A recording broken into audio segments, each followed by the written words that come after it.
नमस्कार दोस्तों, स्वागत है आपका हमारे YouTube चैनल पर। हमारी आज की कहानी है प्यार का हथियार। हर माँ बाप का सपना होता है कि उनके बच्चे खूब पढ़े लिखे, अच्छी नौकरी पाए।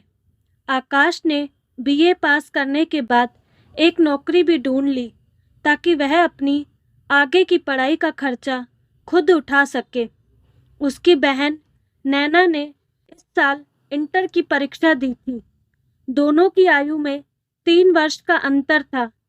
नैना 20 बरस की हुई थी और आकाश 23 का हुआ था। माँ हमेशा से सोचती आई थी कि बेटे की शादी से पहले बेटी के हाथ पीले कर दे तो अच्छा है। माँ की यह इच्छा जानने पर आकाश ने माँ को समझाया कि आजकल के समय में लड़की का पढ़ना उतना ही जरूरी है जितना कि लड़के का। सच तो यह है कि आजकल लड़के पढ़ी लिखी और नौकरी करती लड़की से शादी करना चाहते हैं। उसने समझाया, मैं अभी जो भी कमाता हूँ वह मेरी और नैना की आगे की पढ़ाई के लिए काफ़ी है। आप अभी नैना की शादी की चिंता न करें। आकाश ने नैना को कॉलेज में दाखिला दिलवा दिया और पढ़ाई में भी उसकी मदद करता रहा। कठिनाई केवल एक बात की ही थी और वह थी नैना का जिद्दी स्वभाव।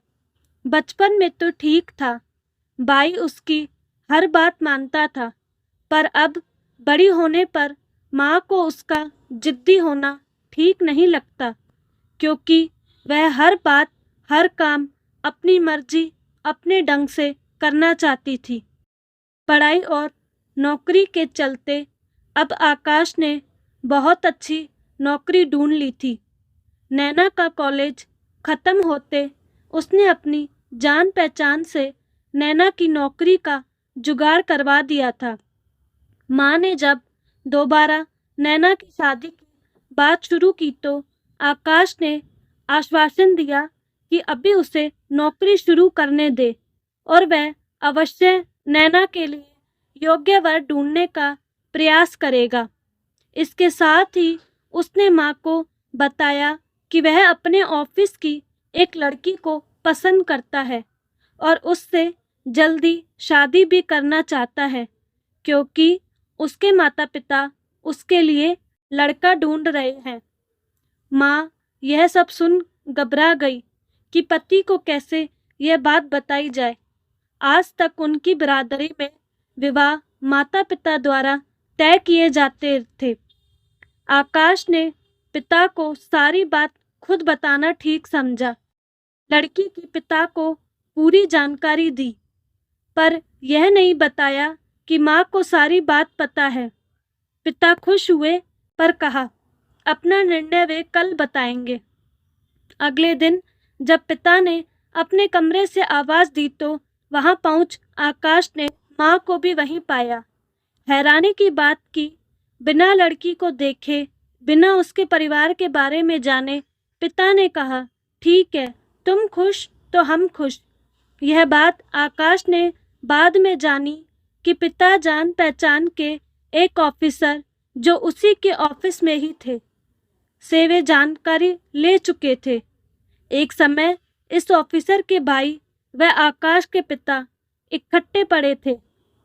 ऑफिसर ने बहाने से लड़की को बुलाया था, कुछ काम समझाने के लिए। कुछ देर काम के विषय में बातचीत चलती रही और आकाश के पिता को लड़की का व्यवहार व विनम्रता भा गई थी। उल्टे बास बरेली को लड़की वालों के यहाँ से कुछ रिश्तेदार आकाश के घर में बुलाए गए। उनकी आवभगत व चाय नाश्ते के साथ रिश्ते की बात पक्की की गई और बहन नैना ने लड्डुओं के साथ सबका मुंह मीठा कराया। हफ्ते के बाद ही छोटे पैमाने पर दोनों का विवाह संपन्न हो गया। जोरदार स्वागत के साथ आकाश व रोशनी का गृह प्रवेश हुआ। अगले दिन रोशनी के 2 बड़े सूटकेस लिए उसका मौसेरा भाई आया। सूटकेसों में सास, ससुर, ननद वह दामाद के लिए कुछ तोहफे, रोशनी के लिए कुछ नए व कुछ पहले के पहने हुए कपड़े थे। एक हफ्ते की छुट्टी ले नव दंपत्ति हनीमून के लिए रवाना हुए और वापस आते ही अगले दिन से दोनों काम पर जाने लगे। रोशनी को थोड़ा समय तो लगा ससुराल में सबकी दिनचर्या व स्वभाव जानने में, पर अधिक कठिनाई नहीं हुई। शीघ्र ही उसने घर के काम में हाथ बटाना शुरू कर दिया। आकाश ने मोटरसाइकिल खरीद ली थी। दोनों काम पर इकट्ठे आते जाते थे। आकाश ने घर में एक बड़ा परिवर्तन महसूस किया जो रोशनी के आने से आया। उसके पिता, जो स्वभाव से कम बोलने वाले इंसान थे, अपने बच्चों की जानकारी अक्सर अपनी पत्नी से लेते रहते थे और कुछ काम हो, कुछ चाहिए हो तो माँ का नाम ले आवाज़ देते थे। अब कभी कभी रोशनी को आवाज़ दे ते बता देते थे और रोशनी भी झट आई पापा कह हाजिर हो जाती थी। आकाश ने देखा कि रोशनी पापा से निसंकोच दफ्तर की बातें करती या उनकी सलाह लेती, जैसे सदा से वह इस घर में रही हो या उनकी ही बेटी हो। आकाश पिता के इतने करीब कभी नहीं आ पाया। सब बातें माँ के द्वारा ही उन तक पहुँचाई जाती थी। रोशनी की देखा देखी उसने भी हिम्मत की कि पापा के नज़दीक जाने की, बात करने की, और पाया कि वह बहुत ही सरल और प्रिय इंसान है। अब अक्सर सबका मिलजुल कर बैठना होता था। बस एक बदलाव भारी पड़ा। एक दिन जब वे दोनों काम से लौटे तो पाया कि रोशनी की साड़ियाँ, कपड़े आदि बिस्तर पर बिखरे पड़े हैं।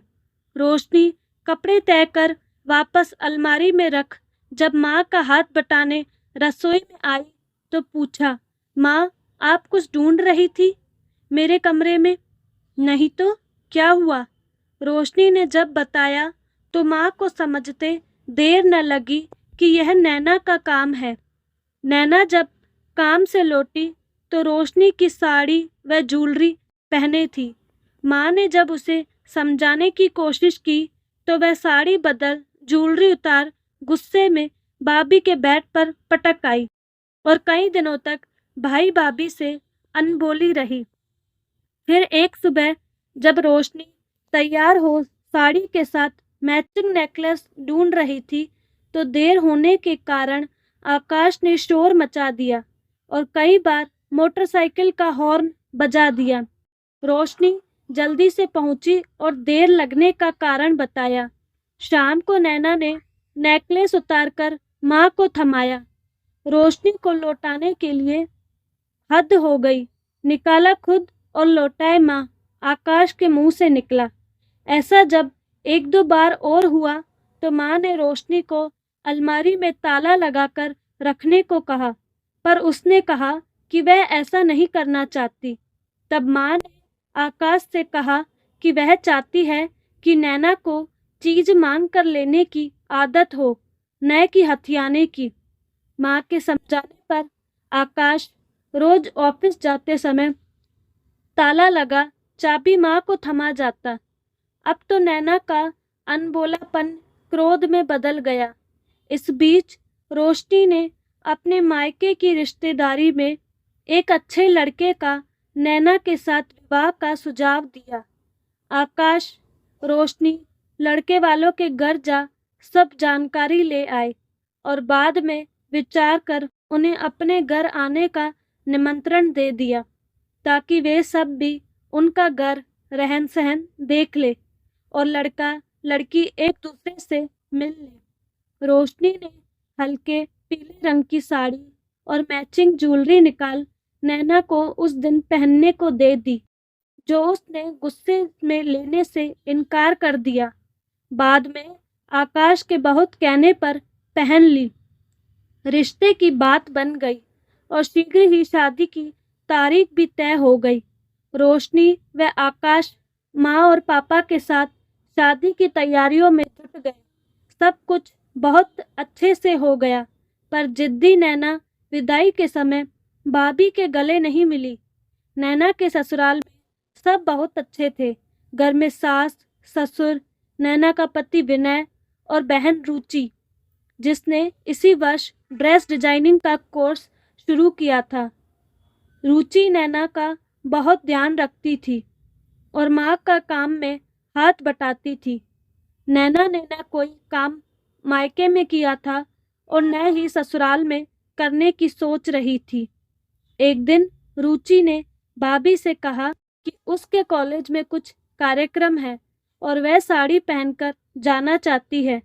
उसने बहुत विनम्र भाव से नैना से कोई भी साड़ी जो ठीक लगे मांगी। नैना ने साड़ी तो दे दी, पर उसे यह सब अच्छा नहीं लगा। रुचि ने कार्यक्रम से लौटकर ठीक से साड़ी तय लगा भाभी को धन्यवाद सहित लौटा दी और बताया कि उसकी सहेलियों को साड़ी बहुत पसंद आई। नैना को एकाएक ध्यान आया कि कैसे वह अपनी भाभी की चीजें इस्तेमाल कर कितनी लापरवाही से लौटाती थी। कहीं ननद फिर कोई चीज न मांग बैठे, इस इरादे से नैना ने अलमारी में ताला लगा दिया और चाबी छिपाकर रख ली। एक दिन शाम जब नैना पति के साथ घूमने जाने के लिए तैयार होने लगी, अलमारी से साड़ी निकाल फिर ताला लगाने लगी तो विनय ने पूछा, ताला क्यों? जवाब मिला, वह किसी को अपनी चीजें इस्तेमाल करने के लिए नहीं देना चाहती। विनय ने समझाया, मम्मी उसकी चीजें नहीं लेगी। नैना ने कहा, रुचि तो मांग लेगी। अगले हफ्ते नैना को एक सप्ताह के लिए मायके जाना था। उसने सूटकेस तैयार कर अपनी अलमारी में ताला लगा दिया। सास को यह सब अच्छा नहीं लगा। सब तो घर के ही सदस्य हैं, बाहर का कोई इनके कमरे में जाता ही नहीं, पर वे चुप ही रहे। मायके पहुंची तो माँ ने ससुराल का हालचाल पूछा। नैना ने जब अलमारी में ताला लगाने वाली बात बताई तो माँ ने सिर पकड़ लिया उसकी मूर्खता पर। माँ ने बताया कि यहाँ ताला रोशनी ने नहीं, बल्कि माँ के कहने पर उसके भाई आकाश ने लगाना शुरू किया था और चाबी हमेशा माँ के पास रहती थी। ताला लगाने का कारण नैना का लापरवाही से भाभी की चीजों का बिना पूछे इस्तेमाल करना और बिगाड़ कर लौटाना था। यह सब उसकी आदतों को सुधारने के लिए किया गया था। वह तो सुधरी नहीं और फिर कितनी बड़ी नादानी कर आई वह ससुराल में अपनी अलमारी में ताला लगाकर। माँ ने समझाया कि चीजों से कहीं ऊपर है एक दूसरे पर विश्वास, प्यार और नम्रता। ससुराल में अपनी जगह बनाने के लिए और प्यार पाने के लिए जरूरी है प्यार व मान देना। नैना की दोपहर तो सोच में डूबी, पर शाम को जैसे ही भाई भाभी नौकरी से घर लौटे तो उसने भाभी को गले लगाया। भाभी ने सोचा शायद काफी दिनों बाद आई है इसलिए ऐसा हुआ, पर वास्तविकता कुछ और थी। नैना ने देखा यहाँ अलमारी में कोई ताला नहीं लगा हुआ। वह भी शीघ्र ससुराल वापस जा ताले को हटा मन का ताला खोलना चाहती है ताकि अपनी भूल को सुधार सके, सबकी चहेती बन सके जैसे भाभी है यहाँ। एक हफ्ता मायके में रह उसने बारीकी से हर बात को देखा, समझा और जाना कि शादी के बाद ससुराल में सुख पाने का मूल मंत्र है सबको अपना समझना, बड़ों का आदर सम्मान देना और जिम्मेदारियों को सहर्ष निभाना। इतना कठिन तो नहीं है ये सब। कितनी सहजता है भाभी की अपने ससुराल में, जैसे वह सबकी और सब उसके हैं। माँ के घुटनों में दर्द रहने लगा था। नैना ने देखा कि भाभी ने सब काम संभाल लिया था और रात को सोने से पहले रोज वे माँ के घुटनों की मालिश कर देती थी ताकि वे आराम से सो सके। अब वही भाभी जिसके लिए उसके मन में इतनी कटुता थी, उसकी आदर्श बनती जा रही थी। एक दिन जब रोशनी और आकाश को ऑफिस से आने में देर हो गई तब जल्दी कपड़े बदल रोशनी रसोई में पहुंची तो पाया रात का खाना तैयार था। माँ से पता चला कि खाना आज नैना ने बनाया है। यह बात दूसरी थी कि सब निर्देश माँ देती रही थी। नैना को अच्छा लगा जब सबने खाने की तारीफ की। रोशनी ने ऑफिस से देर से आने का कारण बताया। वह और आकाश बाजार गए थे। उन्होंने वे सब चीजें सबको दिखाई जो नैना के ससुराल वालों के लिए खरीदी गई थी। इस सोमवार दामाद जी नैना को लिवाने आ रहे थे। खुशी के आंसुओं के साथ नैना ने भाई भाभी को गले लगाया और धन्यवाद दिया। माँ भी अपने आंसू रोक न सकी बेटी में आए बदलाव को देखकर।